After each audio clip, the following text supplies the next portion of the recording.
सोहन सिंह जी का ये एक इच्छा और वाक्य मेरे लिए तो एक आदेश जैसी थी, तो मैं उसी समय फिर पत्रकारिता में मैं कदम रखा, पत्रिका से, राजस्थान पत्रिका से। देखिए, मैं पत्रकारिता में आया हूँ तो पत्रकारिता तो दिमाग से करूँगा, लेकिन दिल में तो हमेशा विचारधारा रहेगी। मैं कभी ना तो झुका किसी से, ना किसी से डरा, ना कोई मेरे को दबा पाया। मुझे लगा कि सत्य का उजागर होना चाहिए, तो मैं तो सीधा उसको लेकर जो एक पत्रकार कर सकता है वो मैंने किया। ये विचार कब आया कि अब सीधे सीधे राजनीति में आकर काम करना है? दिल्ली का एक मौलवी आकर उसने एक नेटवर्क बना रखा था किस तरह से आतंकियों का पाकिस्तानी। क्या आपको ये लगता है कि पत्रकारिता से कहीं ज़्यादा बड़ा काम राजनीतिक क्षेत्र में आकर कर सकते हैं? क्या यही एक कारण रहा? तो बार बार ये बातें आती थी, उन बातों ने कचोट दिया कहीं एक वरिष्ठ पत्रकार को। इस प्रकार का कुछ विषय हो गया है कि किसी राजनेता ने कोई तीखी बात कह दी कि एक बार आकर देखो, बाहर से टिप्पणी करना बहुत आसान है, जब राजनीति में आकर देखोगे तो पता लगेगा। क्या इस प्रकार की कोई बातचीत? लेकिन मैं देख रहा था कि चुनौतियाँ बढ़ती जा रही हैं और एक अकेले नरेंद्र मोदी से हमें बहुत अपेक्षा है। निश्चित तौर पे उससे बदलाव आया है। सनातन का मतलब केवल इतना नहीं है कि धर्म पूजा और केवल धार्मिक बातें। मेरा मानना है कि सनातन में सामाजिक व्यवस्था से लेकर कुटुंब व्यवस्था, परिवार कैसे आगे बढ़े। उसके बाद भी क्या प्रताप जी भारतीय जनता पार्टी की राजनीति में आगे तक सक्रिय दिखेंगे? देखिए, मैं जी, ये आपने, आप पहले व्यक्ति हैं जो ये ऐसी बातें पूछी। आपने कदम आगे बढ़ा दिया तो पीछे नहीं हटेगा, और मैं निश्चित तौर पर मैंने जहाँ कदम आगे बढ़ाया मैं पीछे नहीं हटाऊँ, और मैं अब पीछे नहीं हटूँगा। पिछले 10, 12, 15 सालों से करते हैं। हमको पता है कि किस तरह से हज हाउस बनाने की यहाँ कोशिश हुई, कैसे यहाँ अल्पसंख्यक छात्रावास की कोशिश हुई, किस तरह से यहाँ एक सर्टेन समुदाय की आबादी तेज़ी से बढ़ रही है जो बाहर से आती है। लगातार रोज घटनाएं होती हैं, आपस के झगड़े होते हैं। जयपुर के पास अत्यंत पिछड़ा कोई इलाका है कि मुझे सोच कर ही शर्म आती है।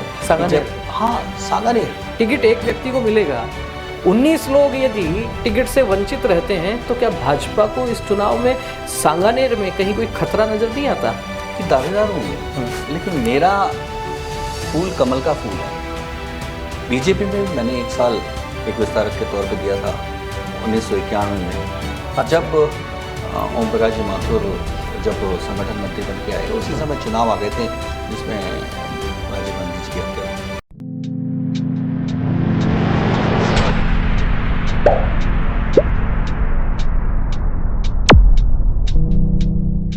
राजनीति की सरगर्मियां तेज हो रही हैं।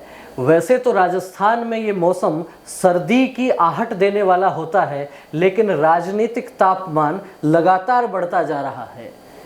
प्रदेश में दिसंबर के प्रथम सप्ताह में संभवतया इस वर्ष विधानसभा चुनाव होने हैं, और चुनाव की तैयारी चाहे भारतीय जनता पार्टी हो या हो फिर कांग्रेस, सबने पूरी ताकत झोंक रखी है। और साथ ही इस चुनाव में एक महत्वपूर्ण बात और है, समाज के अलग अलग वर्ग से अनेक प्रकार के लोग इस चुनाव में अपनी दावेदारी कर रहे हैं। एक दौर था जब केवल भारतीय जनता पार्टी और कांग्रेस से जुड़े हुए उनके पदाधिकारियों में ही एक रोमांच रहता था चुनाव का, लेकिन जिस प्रकार से पिछले 1 वर्ष से मैं राजस्थान में घूम रहा हूं, सामाजिक जीवन के भी अनेक लोग इस चुनाव में सक्रियता से भाग ले रहे हैं। और न केवल राजनेता, अपितु हम कह सकते हैं कि सामाजिक कार्यकर्ता, पत्रकार, लेखक, चिंतक, विचारक, व्यापारी, हर एक वर्ग में इस चुनाव को लेकर एक विशेष रोमांच है। इसी क्रम में आज हम चर्चा करेंगे एक ऐसी शख्सियत से जिन्होंने बहुत से राजनेताओं के साक्षात्कार लिए हैं,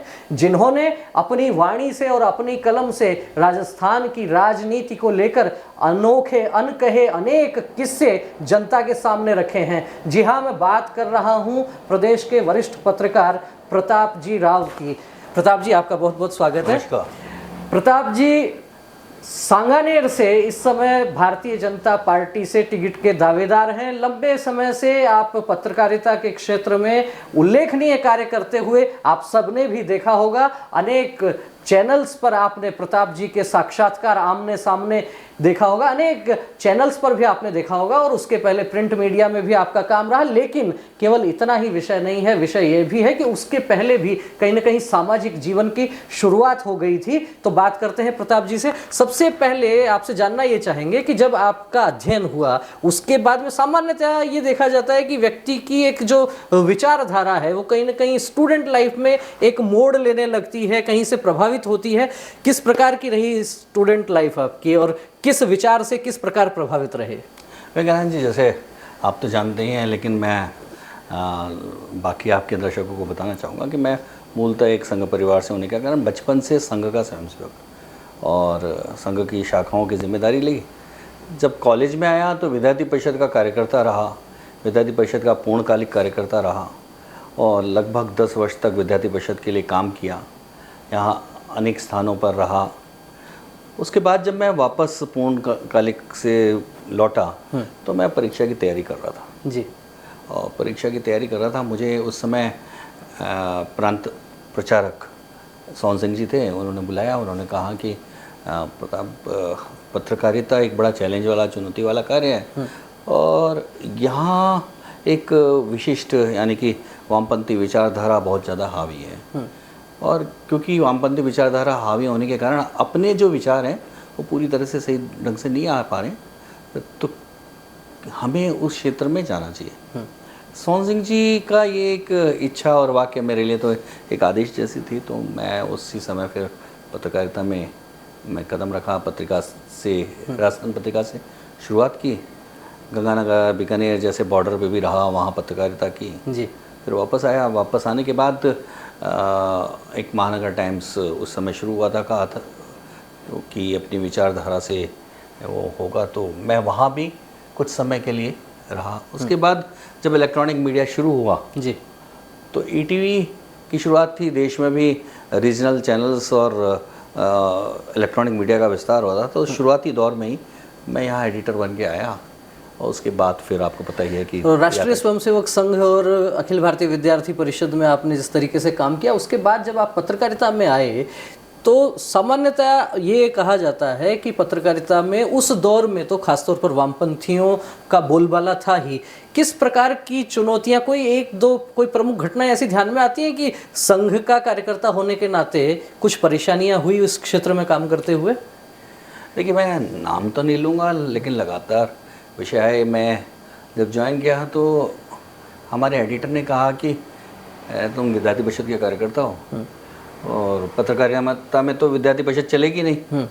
तो मैंने कहा कि देखिए, मैं पत्रकारिता में आया हूँ तो पत्रकारिता तो दिमाग से करूँगा, लेकिन दिल में तो हमेशा विचारधारा रहेगी, इसको तो मैं ख़त्म नहीं कर सकता जी। तो लेकिन फिर एक बात यह है कि हमारी विचारधारा, संघ की विचारधारा में जो बात सिखाई गई है वो ईमानदारी से और सत्यपूर्णता से, सत्य को सामने लाने की जो एक दैनंदिन शाखाओं में जो एक आदत डाली जाती थी, उसी को मैंने पत्रकारिता में भी यूज़ किया।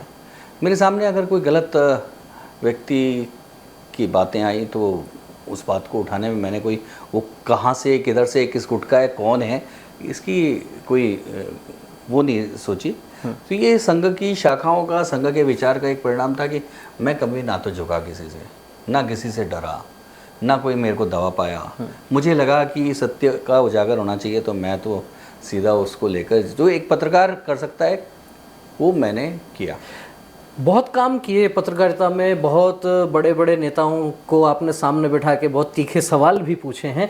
ये विचार कब आया कि अब सीधे सीधे राजनीति में आकर काम करना है? मैं कुछ बातें बताता हूँ उससे पहले पत्रकारिता की। मुझे विज्ञान जी 2-3 चीज़ें ऐसे ध्यान आती है कि आपने, क्योंकि पत्रकारिता में क्या संकट थे और क्या कैसे थे। मुझे एक बार कुछ लोग आए, उन्होंने कहा कि यहाँ अजमेर रोड पर एक कॉलोनी थी, वहाँ मैंगलोर से आके 2 जो क्रिश्चियन मिशनरीज हैं वो बड़े स्तर पे कन्वर्शन कर रहे थे। वहाँ के 1-2 लोग मेरे पास आए, उन्होंने कहा कि हर संडे को यहाँ कन्वर्शन होता है। अब कन्वर्शन होता है, वो पुलिस में जा नहीं सकते क्योंकि उस समय कांग्रेस का सरकार थी और निश्चित तौर पर वो आम आदमी कुछ कर नहीं सकता था। तो मैं खुद फिर वहाँ जाके कैसे फिर लोगों को इकट्ठा करके उस खबर को फिर आईबी वगैरह करके वो कैसे कन्वर्शन रुके। तो इस तरह के, उसके बाद मेरे को ध्यान है सिम्मी का मामला आया, लादेन के उन्होंने पोस्टर छापे, तो लादेन के पोस्टर छापे तो वो खबर मैं दी कि किस तरह से सिम्मी का नेटवर्क बढ़ रहा है।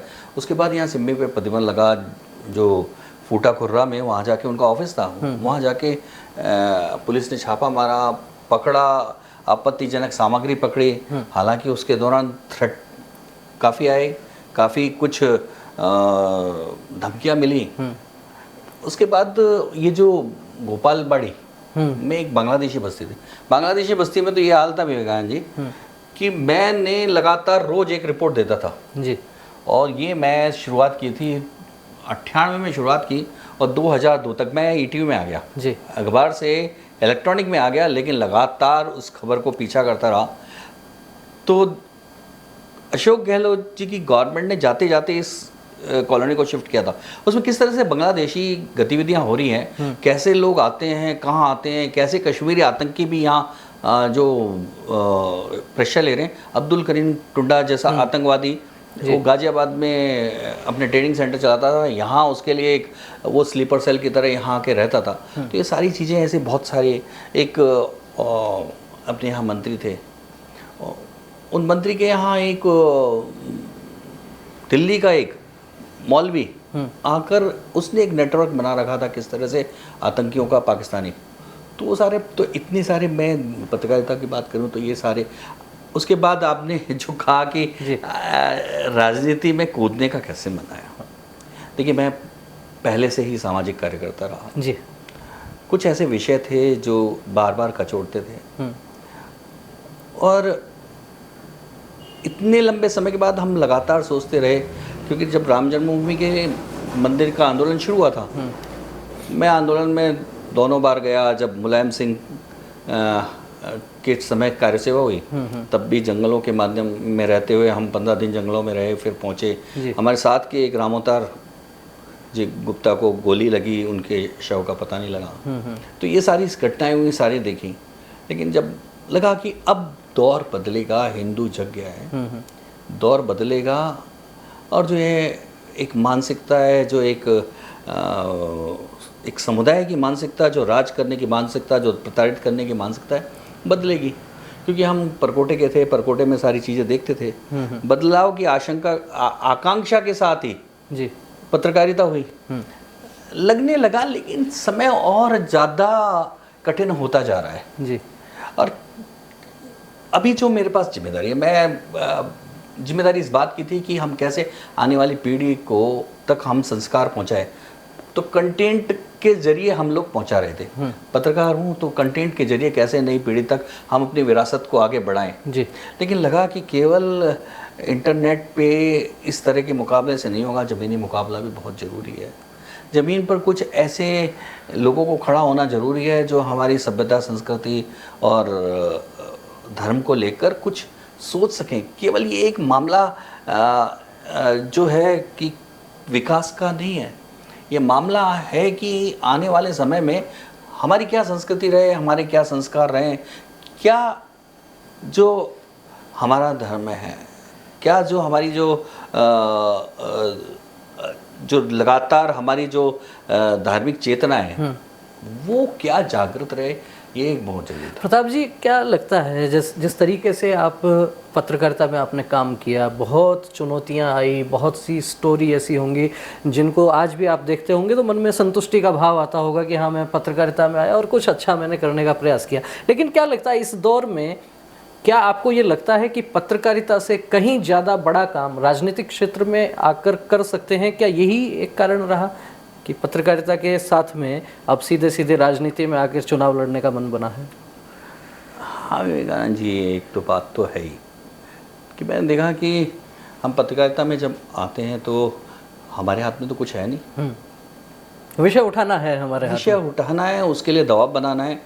अब दबाव बनाने के बाद किस तरह के लोग हैं, किस तरह की मानसिकता है, कौन है, उस पर बहुत कुछ निर्भर करता है कि हम जिस बात को लेकर आवाज़ उठा रहे हैं क्या वो पूरी होगी क्या। और कई चीज़ें ऐसे देखती हुई लगी। देखिए हम चर्चा भी करते थे, जब डिस्कशन में करते थे कि वो नेता जो है फेल है, वो नेता ये काम नहीं कर पा रहा है, वो नेता ये कर पा रहा है। तो कई बार जो अनौपचारिक बातचीत होती थी नेताओं की, वो मेरे को कहते थे यार आप स्क्रीन पे बोलना बड़ा आसान है, ज़रा फील्ड में उतर के देखो जी, फील्ड की बातें और कुछ हैं। तो बार बार ये बातें आती थी। उन बातों ने कचोट दिया कहीं एक वरिष्ठ पत्रकार को? उन बातों ने मुझे ये बार बार सोचने को मजबूर किया कि क्या वास्तव में। तो मैंने देखा कि देखिए चुनौती नहीं है, हमारी दृष्टि अलग है। कि हम जब राजनीति में आते हैं तो मैंने देखा कि राजनीति में कोई अगर मान लो पार्षद बन जाए तो वो अपने वार्ड से ज़्यादा चिंता इस बात की करता है कि एमएलए कैसे बनूं। एमएलए बन जाता है तो इस बात की चिंता ज़्यादा है उसको मंत्री कैसे बनूं। तो ये जो लगातार अति महत्वाकांक्षा का जो एक दौर है वो उसको उसकी जिम्मेदारी से दूर कर देता है या उसकी जिम्मेदारी से उसको विमुख कर देता है। तो मुझे लगा कि ये जो एक अति महत्वाकांक्षा है वो भी, देखिए मैं जो यहाँ आया मुझे ऐसी कोई पब्लिसिटी की और ऐसी पॉपुलरिटी की या कोई अपने आप को, मुझे ये लगा कि मैं भी एक बार करके प्रैक्टिकल करके देखते हैं, फील्ड में उतर के देखते हैं कि जो हम बोलते हैं जी, जो नेताओं के को लेकर जो कचोटते हैं या उनके ऊपर आरोप भी लगाते हैं जी, तो क्या हम कर पाते हैं क्या, और मान लो कर पाए। आपकी इस बात से तो कहीं ना कहीं ऐसा लगता है कि एक फिल्म आई थी नायक अनिल कपूर की, एक राजनेता का इंटरव्यू लेते हैं और ऑन स्क्रीन वो राजनेता कहते हैं कि एक दिन के लिए सीएम बनकर देखिए। क्या इस प्रकार का कुछ विषय हो गया है कि किसी राजनेता ने कोई तीखी बात कह दी कि एक बार आकर देखो, बाहर से टिप्पणी करना बहुत आसान है, जब राजनीति में आकर देखोगे तो पता लगेगा? क्या इस प्रकार की कोई बातचीत? देखिए तो कोई व्यक्तिगत रूप से किसी ने कही हो ऐसी नहीं है, लेकिन अनौपचारिक बातचीत में बड़े नेताओं की बातचीत होती है। मेरे को दूसरी बात तो एक और जो मैंने, ये तो प्रैक्टिकल बात थी, लेकिन मैं ये देख रहा था कि चुनौतियां बढ़ती जा रही हैं और एक अकेले नरेंद्र मोदी से हमें बहुत अपेक्षा है, निश्चित तौर पे उससे बदलाव आया है, लेकिन अगर बहुत तेज़ी से बदलाव चाहिए, नीचे तक बदलाव चाहिए, तो उनकी ही राह पर चलने वाले हज़ारों लोग चाहिए इस देश को, और उनकी राह पर चलने वाले हज़ारों लोग चाहिए। तो इसलिए मैं एक अच्छी खासी देखिए मैं नौकरी कर रहा था बहुत अच्छी खासी, और मुझे कोई चिंता नहीं थी अच्छी तरह से, लेकिन जब एक जिम्मेदारी का भाव आया, कहा गया कि हमारे सामने एक बड़ा संकट है, तो मैंने अपनी नौकरी को छोड़कर मैं एक ऐसे काम में लगा जिसमें एक सनातन का एक इकोसिस्टम खड़ा करना था। उस इकोसिस्टम को हमने खड़ा किया कि मीडिया को कैसे हम अपने विचारों के साथ जोड़ें, मीडिया में कैसे अपने विचारों को प्रभावी करें। तो ये भी एक ऐसा ही मुझे राजनीतिक क्षेत्र फिर लगता है कि यहाँ भी सनातनी विचारों के, सनातन को मानने वाले, सनातन को स्थापित करने वाले लोग आगे आने चाहिए। सनातन का मतलब केवल इतना नहीं है कि धर्म पूजा और केवल धार्मिक बातें। मेरा मानना है कि सनातन में सामाजिक व्यवस्था से लेके कुटुंब व्यवस्था, परिवार कैसे आगे बढ़े, हमारी नगरों की व्यवस्थाएं क्या हो, हम एक दूसरे की चिंता कैसे करें, समस्याओं का मुकाबला हम सरकार के ऊपर नहीं, सब मिलकर कैसे उसको दूर करें। तो एक ऐसा समाज में भाव जागृत करना, सबको साथ लेना, ये एक तो बड़ा विषय है ये मैं एक प्रश्न और करना चाहूँगा आपसे। अभी चुनाव तो 2-2.5 महीने में हो जाना है। इस चुनाव के दौरान जो स्थितियां बनेंगी वो तो खैर अलग विषय है, लेकिन उसके बाद भी क्या प्रताप जी भारतीय जनता पार्टी की राजनीति में आगे तक सक्रिय दिखेंगे? देखिए विकास जी, ये आप पहले व्यक्ति हैं जो ये ऐसी बातें पूछी आपने, नहीं तो आमतौर पे तो ये है कि टिकट नहीं मिला तो, पर मैं जब यहाँ इसके बारे में सोचा जी, तो मैं एक हमारे मार्गदर्शक हैं बड़े, उनके पास गया। उन्होंने कहा बता, कदम आगे बढ़ा दिया तो पीछे नहीं हटेगा, और मैं निश्चित तौर पे मैंने जहाँ कदम आगे बढ़ाया मैं पीछे नहीं हटाऊँ, और मैं अब पीछे नहीं हटूँगा। ठीक है, जिम्मेदारी क्या मिलती है क्या नहीं मिलती है, लेकिन अब ये जो काम है ये निरंतर और आगे बढ़ता रहेगा, और मैं अपने हिसाब से मुझे जो लगता है योगदान जो है वो इस क्षेत्र में मैं अब लगातार देता रहूँगा, क्योंकि ये मैंने तय कर लिया है कि अब जो ये बड़े हुए कदम है ये पीछे नहीं हटेंगे। तो कुल मिला के अब आने वाला जो समय है उसमें प्रताप राव एक वरिष्ठ पत्रकार के साथ साथ एक राजनेता की भूमिका में भी हमेशा देखने को मिलेंगे, चाहे चुनावी राजनीति हो चाहे संगठन की राजनीति। मैं थोड़ा सा संशोधन करना जी, एक पत्रकार राजनीतिक नेता बनेगा या नहीं पता ही नहीं मेरे को, राजनीतिक कार्यकर्ता के तौर पे तो ज़रूर लगातार आपको दिखाई देगा जी। मैं सामाजिक तौर पे लगातार एक्टिव रहा हूँ, लेकिन राजनीति में सीधा सीधा, लेकिन अब ये जो मानस पूरा है कि राजनीतिक कार्यकर्ता के तौर पे मैं अपनी भूमिका लगातार। सांगानेर को लेके क्या प्रमुख आपका विचार है कि यदि मौका मिलता है, चुनाव लड़ते हैं, विधायक बनते हैं, तो क्या पहली 3 प्राथमिकताएं क्या आपको लगती हैं कि ये काम सबसे पहले प्राथमिकता पे करने चाहिए? देखिए विवेकानंद जी, यहाँ 2, 3, 4, 5 पिछले 10, 12, 15 सालों से घटनाएं हुई। हमको पता है कि किस तरह से हज हाउस बनाने की यहाँ कोशिश हुई, कैसे यहाँ अल्पसंख्यक छात्रावास की कोशिश हुई, किस तरह से यहाँ एक सर्टेन समुदाय की आबादी तेज़ी से बढ़ रही है जो बाहर से आके लगातार रोज़ घटनाएं होती हैं, आपस के झगड़े होते हैं। तो निश्चित तौर पे सांगानेर की संस्कृति को, सांगानेर के स्वरूप को, सांगानेर की डेमोग्राफी को बदलने की जो ये साजिश और कोशिश हो रही है, ये मेरा एक ही है कि सबसे पहले, क्योंकि सांगानेर की जनता बड़ी जागरूक है। इलाज क्या है? इलाज देखिए ये है कि जनता जब संगठित होती है और जनता संगठित होकर जब प्रतिकार करती है, आवाज़ उठाती है, तो उस आवाज़ में दम होता है, अच्छी अच्छी सरकारें हिल जाती हैं जी। तो मेरा तो ये है कि मैं जनता के साथ उस संघर्ष में हमेशा खड़ा रहूँगा कि सनातन को यहाँ नुकसान नहीं होना चाहिए। मेरा जो पहला जी। पर दूसरी बात मेरे को लगी कि देखिए, मैं पत्रकार के तौर पे सांगानेर बहुत गया, पर सांगानेर गया, कभी कभी विषय आया तो गया, बहुत डीप में नहीं गया। हाँ, विद्या जी पाठक जब चुनाव लड़ती थी तो मैं कॉलेज का विद्यार्थी था, तो विस्तारक के तौर पे मैं गया था।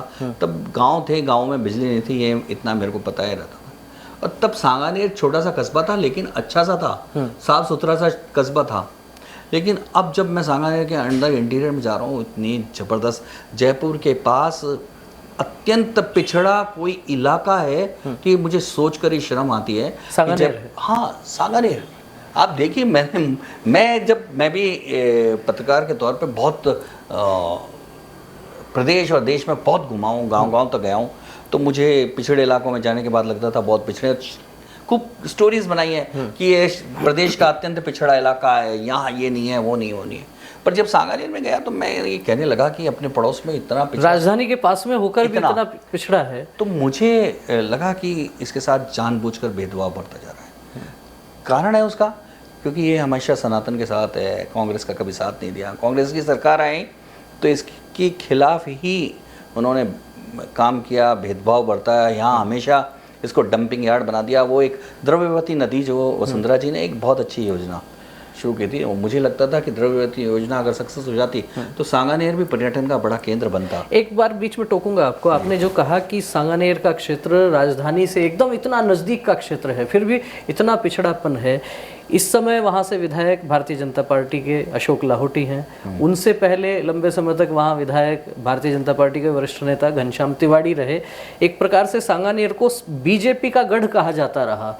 उसके बावजूद भी जनप्रतिनिधियों की भी कहीं ना कहीं क्या लगता है कि कमजोरी रही है, चाहे भारतीय जनता पार्टी के रहे होंगे? नहीं, मैं जब गया तो देखिए, घनश्याम जी यहाँ 15 साल रहे, उसमें 2 बार सरकारें रही और 2 बार सरकारें रही, और उस दौरान यहाँ जो कॉलोनीज़ में बड़ी संख्या में सीमेंट सड़कें बनी हैं और कुछ जगह देखा है कि वहाँ सीवरेज भी बने। उन्होंने सड़कें, सीवरेज, इसको लेकर काफ़ी काम किया। अशोक लाहोटी अभी विधायक हैं, तो अशोक जी के साथ सबसे बड़ी बात ये हुई कि सरकार इस समय जो आई है वो एकदम भेदभाव वाली सरकार है। उसने ठान लिया कि वो इलाके जहाँ बीजेपी को सपोर्ट मिलता है उन इलाकों को बिल्कुल उपेक्षित कर दिया जाए। और उन्होंने ये किया। अशोक लाहोटी अपना संघर्ष करते रहे, जितनी उनकी क्षमता थी, जितनी उनकी ताकत थी, जो वो कर सकते थे, उसके लिए उन्होंने दबाव बनाना, संघर्ष करना और विधानसभा में मुद्दे उठाना ये कोशिश की जी। लेकिन हम समझ सकते हैं कि जब सरकार इतनी एकदम खिलाफ हो तो एक विधायक की एक अपनी सीमा है, तो उस सीमा में रह के वो जो कर सकते थे उन्होंने कोशिश की। प्रताप जी, ऐसा कहा जाता है अक्सर कि जिस जगह यूँ लगता है कि भाजपा का ये गढ़ है या भाजपा के लिए स्थितियां जहां थोड़ी अनुकूल लगती हैं, वहां सर्वाधिक दावेदार होते हैं टिकट के लिए। सांगानेर को लेकर भी ये कहा जा रहा है कि शायद राजस्थान में कुछ गिने चुने जो विधानसभा क्षेत्र हैं जहां सर्वाधिक लोग टिकट चाह रहे हैं, उनमें एक सांगानेर भी है, लेकिन टिकट एक ही व्यक्ति को मिल पाता है। और बाद में जो स्थितियां बनती हैं, जब ज़्यादा महत्वाकांक्षी लोग हो जाते हैं तो बहुत कम लोग ऐसे हो पाते हैं कि जो पार्टी के विचार के साथ चल पाते हैं। मैं व्यक्तिगत रूप से आपकी चर्चा नहीं कर रहा हूं, लेकिन ओवरऑल बात ये करना चाह रहा हूं कि टिकट एक व्यक्ति को मिलेगा, 19 लोग यदि टिकट से वंचित रहते हैं तो क्या भाजपा को इस चुनाव में सांगानेर में कहीं कोई खतरा नजर नहीं आता? देखिए, मैं आपको एक घटना बताता हूँ जी। कि सांगानेर में बहुत सारे दावेदार हैं। हम सबको बाहर से लगता है कि यार इतने सारे दावेदार और ये तो हालत बहुत ख़राब हो जाएगी। मुझे भी ये लगता था कि ये तो बहुत सारे लोग हैं, लेकिन जब सबसे मिले तो एक मानस सबका कि दावेदार हूँ, लेकिन मेरा फूल कमल का फूल है, मेरी पहचान कमल की पहचान है। और देखिए, इतना ही नहीं हुआ है कि अभी पिछले दिनों जी लगभग बड़ी संख्या में दावेदार सब बैठे, उन्होंने 2-3 बातें तय की कि हम एक दूसरे के खिलाफ बात कुछ नहीं बोलेंगे, क्योंकि आपस में मनमुटाव नहीं हो, क्योंकि हम में से ही किसी को एक को टिकट मिलेगा जी। तो कल को केवल इन्हीं बातों को लेके तो हम सब आपस में अपना सौहार्द एक कार्यकर्ता के तौर पे बढ़ाए रखेंगे। दूसरा, जिसको भी टिकट मिलेगा, कमल के फूल को आगे रखते हुए हम सब उसके लिए तुरंत काम करेंगे। ये बातें बैठकर सब जो दावेदार है सब बैठ के और ये तय करते हैं। तो देखिए, मेरा नहीं, ये एक राजनीतिक कार्यकर्ता के रूप से ये जो आपने बात कही ये ठीक लगती है, लेकिन आप जो भी वरिष्ठ पत्रकार हैं, आपका बहुत बड़ा अनुभव है राजनीति में। उस अनुभव को देखते हुए एक पत्रकार क्या सोचता है इस विषय में कि क्या वास्तव में ये सब कुछ हो पाएगा धरातल पर? नहीं, मेरा एक मानना है कि देखिए, ज़्यादातर जो टिकट मांग रहे हैं जी, वो ज़्यादातर वरिष्ठ, मैंने उनका एक लंबा कार्यकाल रहा है टिकट मांगने और क्या कहते हैं, काम का, बीजेपी में काम का या अपने संगठनों में काम का। तो सब कहीं ना कहीं विचारधारा संगठनों से जुड़े हुए हैं, बंधे हुए हैं, और उनकी प्राथमिकता ये है कि मुझे भाजपा से एमएलए बनना है। उनको एमएलए बनना प्राथमिकता नहीं है, उनकी प्राथमिकता है भाजपा से। तो इसलिए भाजपा पहले है, एमएलए बाद में। तो मुझे लगता है कि सांगानेर में जब भी घोषणा होगी तो जितने भी दावेदार हैं सब मिलकर एक साथ जाके कमल के फूल के लिए काम करेंगे। हाँ, ये बिल्कुल। अच्छा, एक प्रश्न और करना चाहूँगा कि आप तो बीच में एक कालखंड ऐसा रहा जब सीधे सीधे पत्रकारिता में काफ़ी समय आपने लगाया, उसके पहले विद्यार्थी परिषद में, राष्ट्रीय स्वयंसेवक संघ में आपने काम किया है, लेकिन अब चूंकि जब आप टिकट के दावेदार हो गए हैं और भारतीय जनता पार्टी का अपना एक स्ट्रक्चर है संगठन का, संगठन के लोगों को साथ में लेके आप फील्ड में काम करेंगे, चुनाव लड़ेंगे, क्या किसी प्रकार का कोई विरोधाभास, क्या कार्यकर्ताओं में एक स्वीकार्यता को लेकर कोई संकट, कोई एक दूसरे के बीच में इस प्रकार की चर्चाएं भी देखने को, सुनने को मिलती हैं कि लंबे समय तक सीधे पार्टी की गतिविधियों में चूंकि रहना नहीं हुआ है, तो क्या कोई अलग प्रकार का अनुभव होता है या फिर सब कुछ सहज है? नहीं, देखिए, मैं ये बात बिल्कुल आपकी सही है, क्योंकि संपर्क उस तरह से नहीं था, क्योंकि पत्रकार के तौर पे मेरा जो संपर्क है पार्टी के ऊपर के लोगों से संपर्क जरूर रहा, नीचे जो जमीन पे काम करते हैं उन कार्यकर्ताओं से कम संपर्क हुआ। लेकिन मैंने पिछले समय को इसीलिए मैं गुजारा, तो उसमें 2 बातें आई। एक तो मैं यहाँ, क्योंकि विधायी परिषद के कार्यकर्ता के तौर पे मैं बीजेपी में मैंने 1 साल एक विस्तारक के तौर पे दिया था 1991 में। जब ओम प्रकाश जी माथुर जब संगठन मंत्री बन के आए, उसी समय चुनाव आ गए थे जिसमें राजीव गांधी जी की हत्या हुई थी, वो वाले चुनाव थे। तो उस दौरान अचानक तो मैं उनके सहयोगी के तौर पे मैं अपना समय दिया था पढ़ते हुए, बता रहा हूँ। तो बीजेपी में बहुत सारे, फिर मैं यहाँ विस्तारक रहा, तो पुराने काफ़ी संपर्क के लोग थे, उनको मैंने रिवाइव जब किया और आए तो बिल्कुल परिवार जैसा लगा। देखिए, अभी मैं दावे के साथ कहता हूँ कि मैं इतने सारे लोगों से मिल लिया, तो जो छूटा था, जो 1996 में एक जब मैं पत्रकारिता में आया तो कहानी वहीं से ही शुरू हो गई।